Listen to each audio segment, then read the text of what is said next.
you stop. Let me see your driver's license, your proof of insurance, and your registration. Okay. And do you mind if I look in your vehicle? You know, as I was approaching the vehicle, it seemed like I detected the aroma of marijuana. Do you mind if I search your vehicle? What is your response? Yeah, I would say no. It's not all right to do that. Yeah. Step out of the car, sir. Yeah. Step out of the car right now. On the ground, sir. Stop resisting. Stop resisting, sir.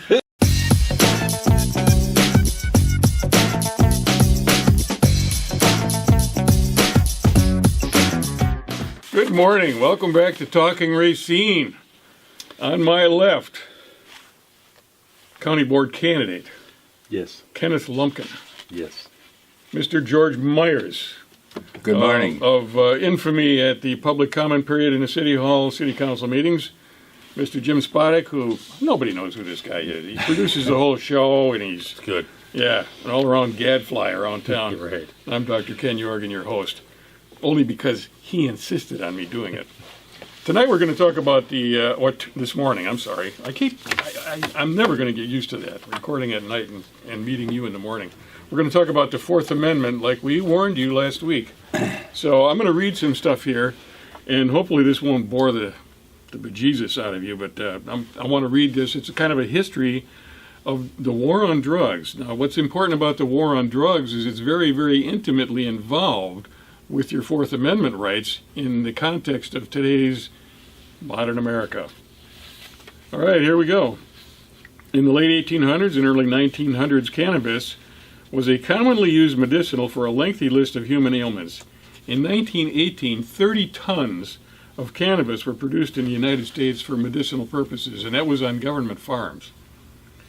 The war against cannabis, which is also known as marijuana, became serious in 1930 with the appointment of a national drug czar by the name of Harry Anslinger.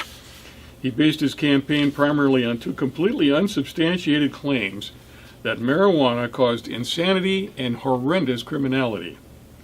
A more believable account is that it was an effort to counter the influx of Mexicans who were trying to escape the Revolutionary War that was taking place in their country. Now, in some states that have decriminalized marijuana, or actually in all of the states that have decriminalized it for recreational use, other crimes have not gone up. In fact, the overall crime rate has gone down a little bit in most of them. So you would think that now with people smoking marijuana, if it was leading to criminality and insanity, the crime rates would go up and mental health issues would begin to surface. It's not happening. In 1933, William Randolph Hearst was an up-and-coming tycoon who owned 28 newspapers. He joined the propaganda campaign. He published sensationalized stories to sell papers, and the prohibition against marijuana, hemp, cannabis, gave a marketplace advantage to his large holdings of pulpwood forests, which produced commercially inferior products to hemp fiber. So the paper that comes from hemp fibers is like way better than regular wood. Well, in a book I've read, none dare call it a conspiracy, whatever it is. That was the major impact to get rid of cannabis and make it illegal. It was a big part of it. Were the pulpwood and pulp paper producers. In 1937, the DuPont company developed nylon, a synthetic fiber that would enter direct competition with hemp fibers, which are derived from the same family of plants that yields marijuana. Harry Anslinger was married to U.S. Treasury Secretary Andrew Mellon's niece. Mellon was the man who appointed Anslinger to the head of the Federal Bureau of Narcotics. He also happened to be DuPont's primary financier. Little money link there. Family affair. Yeah. Yeah. From 1937 to 1970, marijuana cannabis remained prohibited and was occasionally sensationalized for political purposes, but casual use was really pretty much ignored. In the 1960s, marijuana became popular in the youth counterculture. Now, I was a youth back then, and you were too, right? And you were a little older than us by a couple of years, but you remember that happening, right? A couple of generations, yeah. Yeah. But the youth counterculture was growing increasingly anti-war and racially mixed. You know, people were getting along. President Nixon emphasized that you have to face the fact that the whole problem is really the blacks. The key is to devise a system that recognizes this while not appearing to. That's from H.R. Haldeman's diary. Haldeman was President Nixon's chief of staff. Nixon called in 71, President Nixon declares the war on drugs. 72, Nixon calls for heavy emphasis on arrest and prosecution of marijuana users, despite a commission report that Nixon himself ordered that declared marijuana was not a significant danger of any kind and concluded, quote, marijuana's relative potential for harm to the vast majority of individual users and its actual impact on society does not justify a social policy designed to seek out and firmly punish those who use it. Now there's a journalist by the name of Dan Baum who has written for the New York Times Magazine, Playboy, Rolling Stone, and Harper's Magazine, and he describes a meeting he had with John Ehrlichman in 1994 while researching a book about the politics of drug prohibition. Ehrlichman cut through Baum's questions and gave his story about the reason for Nixon's war on drugs. The Nixon campaign in 1968 and the Nixon White House after that had two enemies, the anti-war left and black people.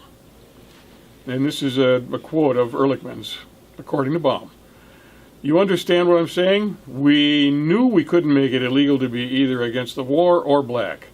But by getting the public to associate the hippies with marijuana and blacks with heroin, and then criminalizing both heavily, we could disrupt those communities. We could arrest their leaders, raid their homes, break up their meetings, and vilify them night after night on the evening news. Did we know we were lying about the drugs? Of course we did. John Ehrlichman was Nixon's advisor on domestic affairs. Where'd that last quote come from?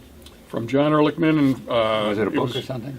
Well, yeah, it was David Baum was writing a book, and he was interviewing Ehrlichman. His book was about the prohibition of drugs, the politics of drug that quote comes from Bauman's book? Yeah, it's attributed to Ehrlichman. Attributing to Ehrlichman. Now, friends of Ehrlichman have said, he was just being cynical and sarcastic. I doubt that he ever said anything like that seriously. But isn't it amazing that the outcome of the war on drugs has produced exactly the result that it allegedly was said to have been the aim? Now, what year was that? That was what, 94? He was writing the interview in 94. Didn't Ehrlichman go to federal prison? Ehrlichman went to federal prison. So Haldeman went to federal prison. Right. They both did. So after all this is said and done, I mean, why would he? What does he have left? Why would he lie? Well, that's a good question. You know, I mean, you've been in prison. I mean, you got no reputation.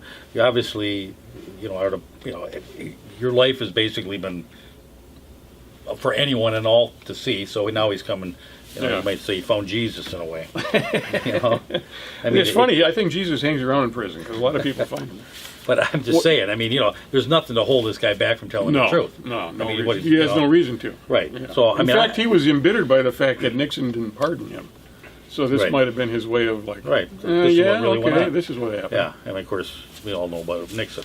So the main reason that I wanted to recount that little history of the war on drugs is, what does it mean locally? What has it got to do with Racine? Well, Racine has recently been recognized as the 4th worst city in America for black people to live, and Milwaukee was recognized as the 3rd worst. And so collectively, southeast Wisconsin has the highest incarceration rate of young African American males in the entire United States. And the United States has a higher number of, and a greater percentage of, its citizens incarcerated than any other country in the world. Even countries that are considered repressive. So from that you could see we're just an absorption place for bad people. Right. Or else there's something else going on. Right. And I somehow don't feel like this is the place where bad people want Either to we have the worst Negroes on the planet, or there's something a little funny going on. Yeah. Now, whites make up 62.6% of the country's population. Blacks and Hispanics make up approximately 29%. Despite similar rates of use of marijuana, blacks and Hispanics comprise 57% of drug incarcerations. So something's out of whack here, people.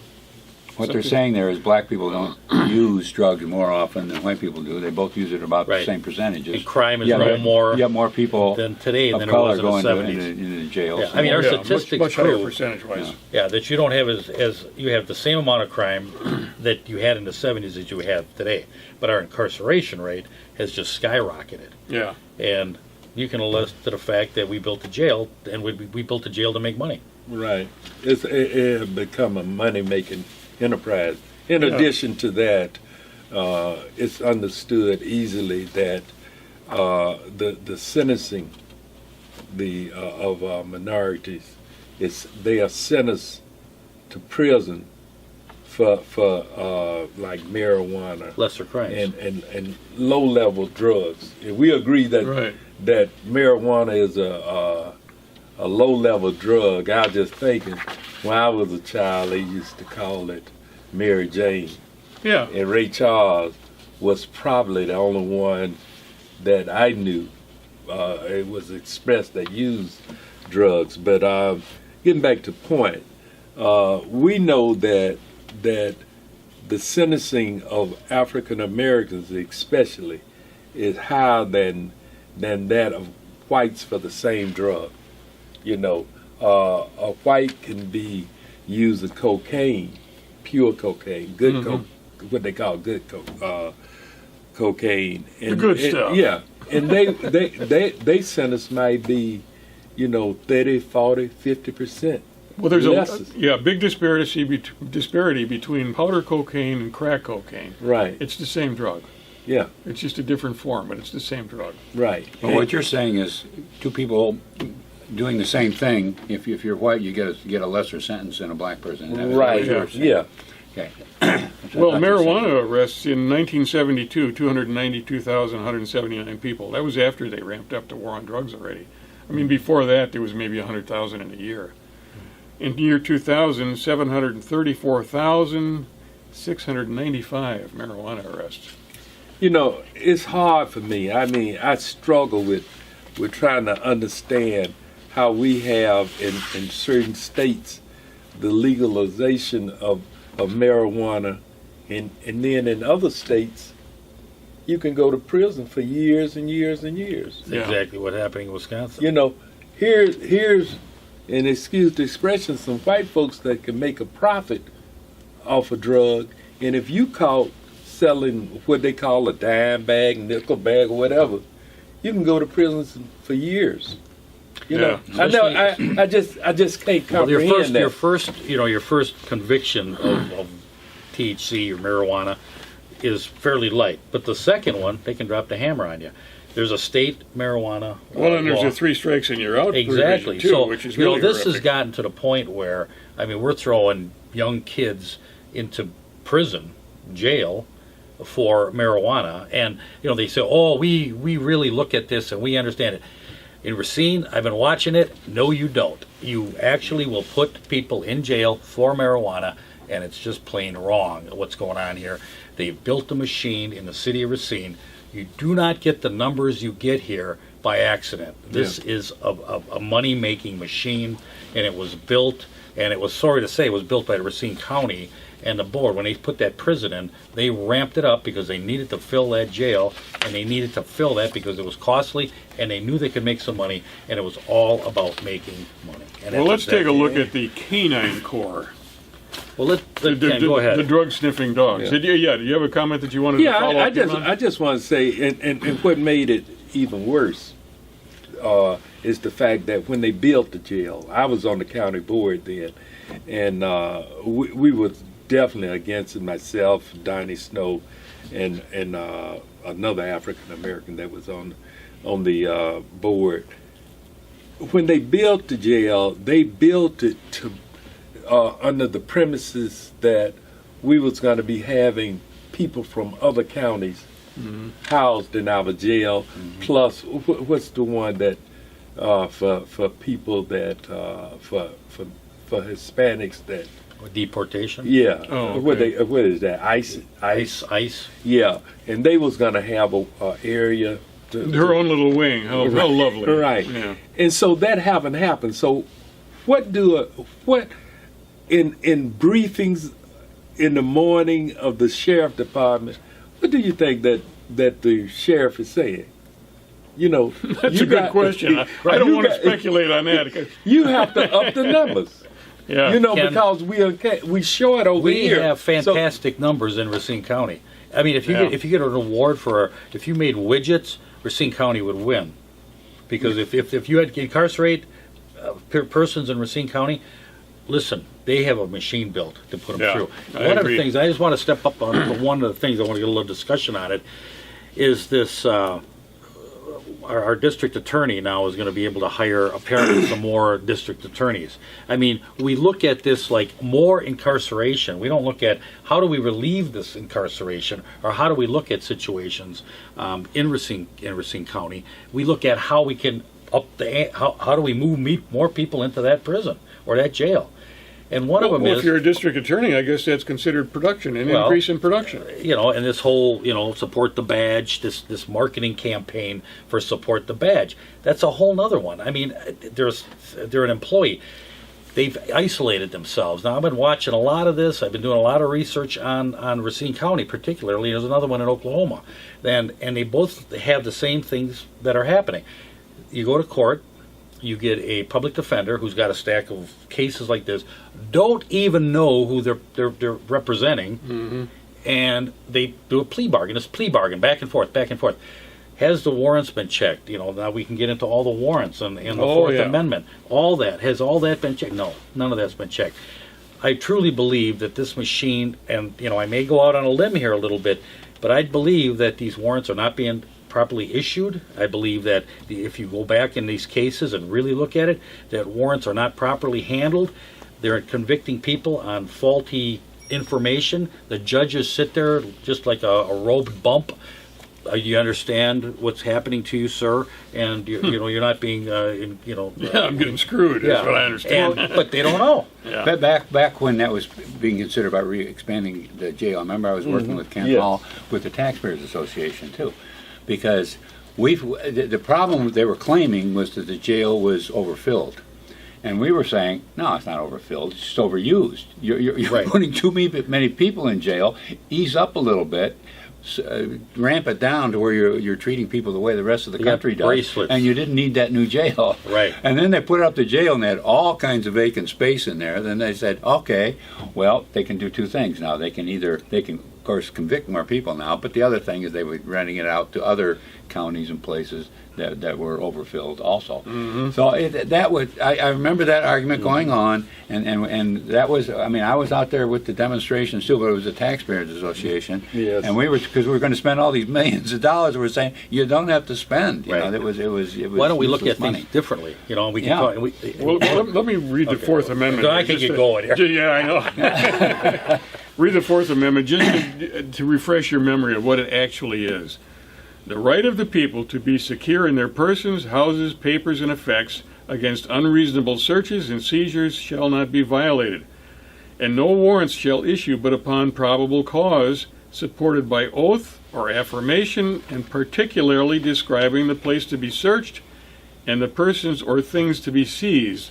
Now, we have seen warrants that don't actually meet these requirements. Or affirmations. Yeah.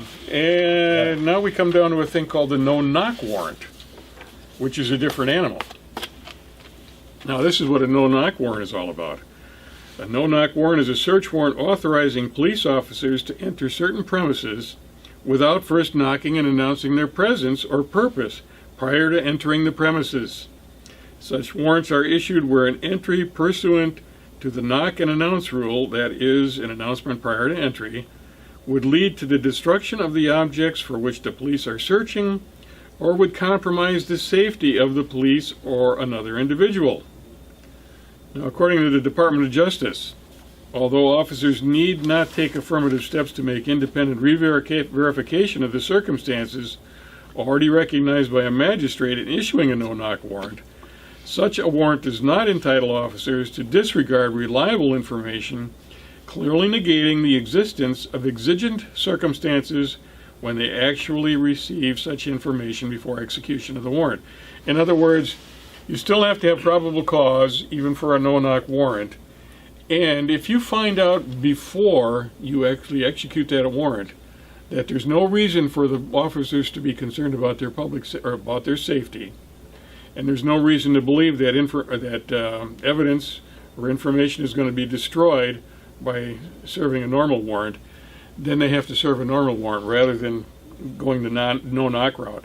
I'd be very interested in knowing just how many no-knock warrants are issued and what the justification is for them in Racine County. Well, that's those numbers would be well. Well, yeah, and I think and there's they way get more those in than that. advance. You're saying, and Yeah. so that they can raid a place. They say, Well, they raid a place We because have they may have a gun. cell. They may have a dog. They, I mean, there's multiple lawsuits because they walk in, they shoot some, Fifi Oh, dog. yeah, you're talking about the Yeah. residents having a dog. Yeah, I mean, it's just, they can come up with a no-knock for almost any reason. We think there's a gun, we think there's a dog, we think there's, whatever. So they raid at 5 in the morning, they go in. It's gotten to the point where your Fourth Amendment is really being trampled. And Yeah. we're not, and I think what needs to be done, you need to go to court. You need to put a jury out there. You need the jury of your peers to come in and actually look at this, because what's happened is, I always call it the scale of justice. If you got a lot of money, you get justice. If you don't have any money, you get no justice. And that's really where the Fourth Amendment comes in.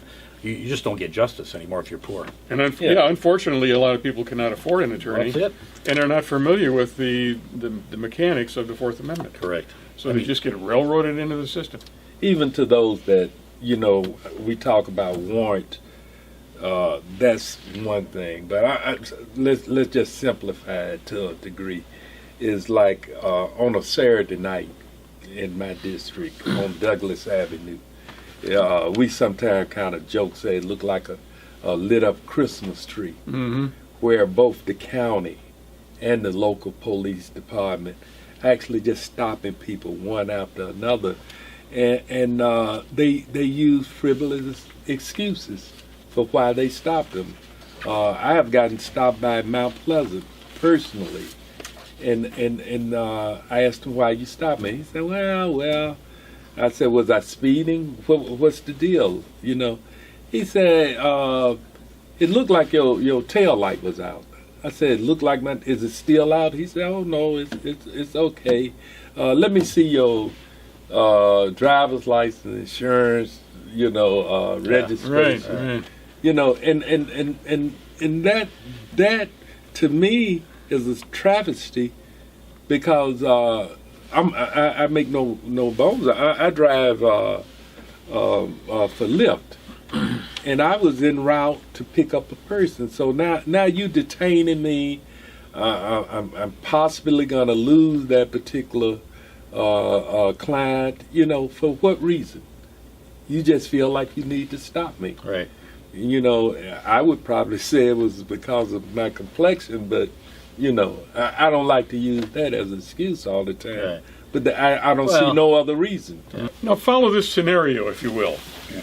You're out driving, and you get stopped by a police officer who says, like you were told, sir, your tail light was malfunctioning.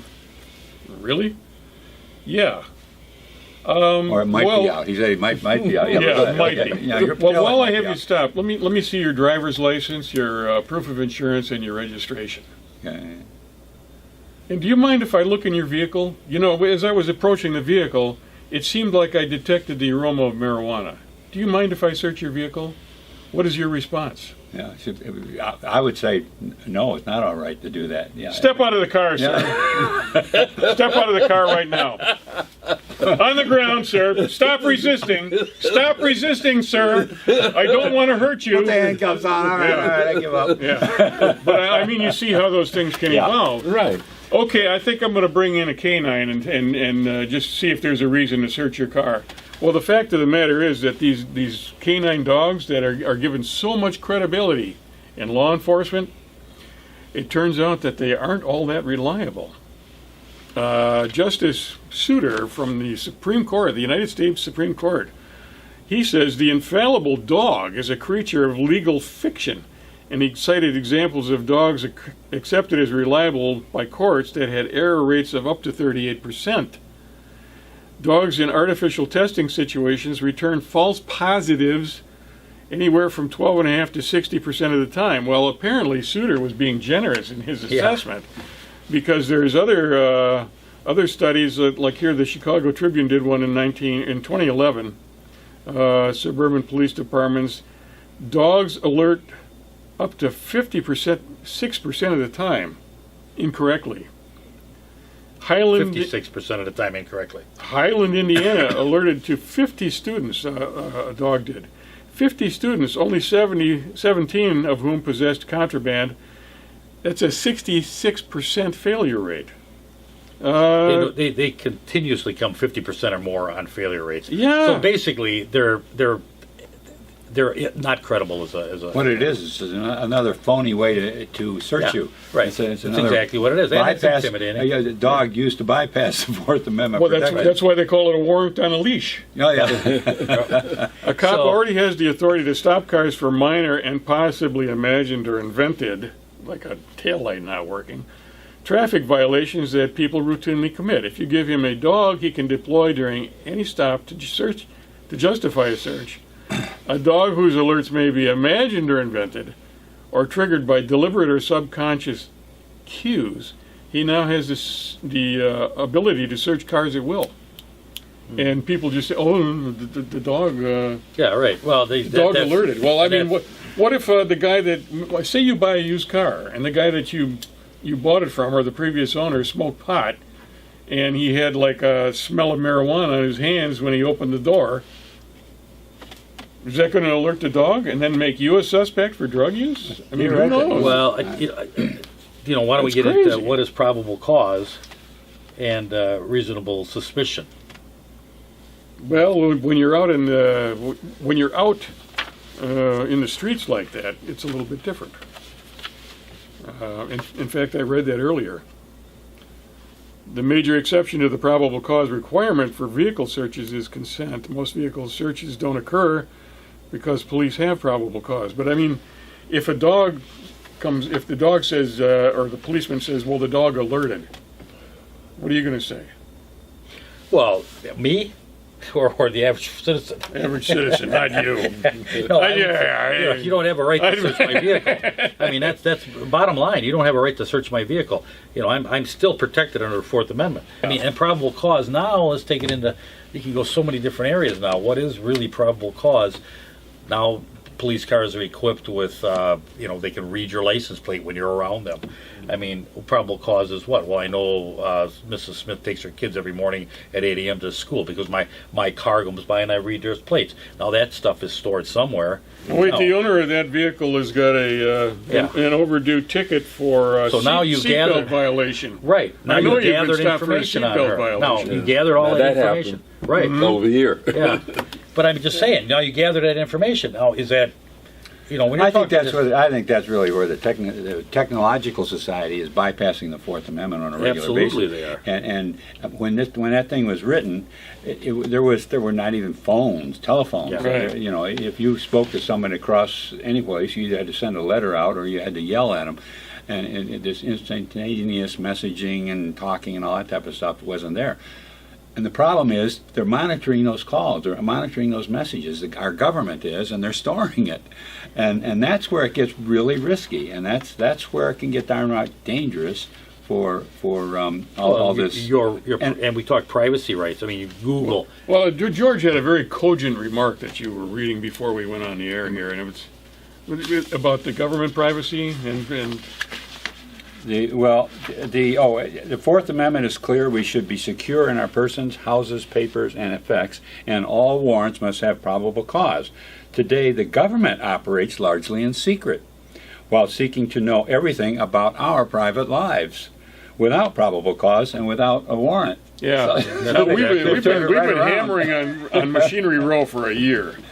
How easy has it been to get information? None. You cannot get it. And what do you have to do? You got to get a Freedom of Information right. Act or a Open records request. open records Just right. request. We need to search warrants now, and they Yeah. don't. And they're supposed to be open Right. and transparent. They're Right. supposed to be representing us. Yeah. Yeah. Yeah, no, it's that was from Ron Paul, and that was kind of a reversal of roles here. Yeah. In how the That's so Fourth true. Amendment is working. Yeah. It's- Turned on its head. yeah, they now have a Fourth Amendment. We need to have a probable cause. So why do you want this information? Pretty soon we're going to have to go to a judge Yeah, to yeah, get we're gonna- permission to ask for information. Is down that at City signed by a Hall. judge? Is that Freedom of Information Act? Oh, my Have you vetted that paper to make sure that it is reliable? Well, it's, Let me ask You know- let me ask you guys a question right quick. all right. We spoke of how police officers are kind of taking their own decision on who to stop, how to stop Right. it. Right. What can everyday citizens do, to make a change in that? Because in Racine, I'll be honest, it's affecting Hispanics and African Americans to a great degree. So what can that two groups, what can they do to make a difference, make a change? I want to address that thing you said before, but first I want to answer your question.